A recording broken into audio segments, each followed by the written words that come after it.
All right, folks, my name is Andrew Suit. I'm here with Celtics legend and 1981 NBA Finals MVP Cedric Maxwell. First of all, Max, thank you so much for taking the time to talk to us today. Hey, thank you for having me here in your lovely city. I just wanted to ask you first things first about how today has been. You've talked at a luncheon earlier today in Springfield, Hmm. getting to see the Westfield area. What has it been like for you? Kind of deja vu because my 1976 we played UMass in the college tournament here, and that was the first time I was in Massachusetts. And we played them. Robert Parrish was here, was sitting there at university. We were the sacrificial lamb. We were the team that played UMass that UMass thought they were going to stomp us. We beat them by 35, and that kind of ruined the rest of the tournament that day. But it was a lot of fun being around, and I've been back and forth during the times of doing things at the Hall of Fame, so I'm pretty familiar with the area. You talked about, being that sacrificial lamb and looking at a team that thought that was going to beat you by 35. I want to talk about a little bit about mindset. Hmm. And, the Starfires team right now we talked about is making a bit of a playoff push. So, how have you in your career tried to get into the playoff mindset, and what do you recommend for, college players who are watching who are getting into the playoff swing of summer ball? I said today, I think, just stay in the moment. We advance too far. It's like you go from the first game talking about you're in the playoffs, or the first game to talk about instead of staying inning by inning, pitch by pitch, and just taking in the atmosphere here in a small ballpark like this. I was young. I was in uh, the Carolina League. It was back in the day, and it was a pitcher that became really famous. I saw when I was like 13 years old. His name was Doc Ellis, and he played. We had the Kinston Eagles. We were affiliate of Pittsburgh, I think, and it was just so much fun going to the ballpark, having hot dogs, you know, having free ball night or bat night, and it just seems like and being here reminds me of the same kind of atmosphere. And, going forward and going into your professional playing career, anybody can talk about numbers, anybody can talk about the stats, but in the day to day, I feel like I hear a lot of coaches talking about the kind of attitude you've got, the kind of mindset.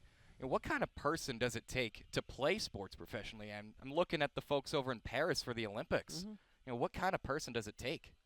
I think that people that are that sacrifice to be who they are because you don't see behind the scenes about how long people have had to go out and you know pitch or catch or run or lift weights. All the work that had to go into getting to that position really I think is that you did not see, and that is what I think that most athletes have done. They have been the so competitive, and their drive to be the best they are have have left them with a lot of long hours by themselves. Or we like basketball, you can go hours and play that without by yourself on the court. Whereas baseball, you got to have somebody with you. Football, you got to have more guys with you. But basketball is one of those selfless things. You can just go out there for hours and hours and hours and shoot. Just like Kobe would say, he'd go there, and Kobe Bryant said, "I'd be there for hours playing by myself, trying to outwork everybody else." You told a story at lunch this afternoon that really resonated with me. It was talking about humility and this line that stuck with me: always stay humble because you never know when you're going to have to pass the torch. Would you mind sharing that story for the viewing audience? Well, mine was 1977. Our team wasn't playing well. I got drafted by the Celtics my first year, playing with John Havlicek, the great John Havlicek, and they inserted me in the lineup, trying to get a boost, trying to win a game. We ended up winning the game. I scored like 22 points. Everybody was all hyped up. And John Havlicek was the first person that came to me and said, "Keep it going, young man." And that just stayed with me because if he could say that and who he was as a player and an all-time great, and then later on it became the same thing when I was playing and I got hurt. Kevin McHale started, and Kevin said he felt real funny. And one of the best compliments I think I'd ever had came from Kevin. He said, "When I started to start in your place, and you weren't playing any minutes, I really felt bad, like that your attitude was going to change toward me. He said, your attitude never changed. You were the same person. You were the first person to encourage me. And that's passing on the torch because it's not always going to be your time. Sometimes you have to be a team player. Sometimes you have to be Robin. You can't always be Batman.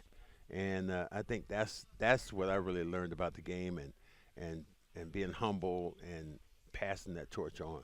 Well, Max, I really appreciate your insight. I wanted to ask you quickly about your broadcasting career. You spent more than 2 decades on radio with the great Sean Grande. First of all, do you get the same chills listening to him that those of us over the airwaves do? Does Sean Grande get the same chills? He listened himself.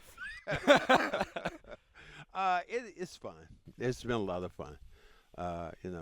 Being in with Sean and being fortunate enough to win 2 championships, to see Paul Pierce, now see what's going on now with the team and seeing that you have White there and Porzingis and you got Tatum, you got Brown.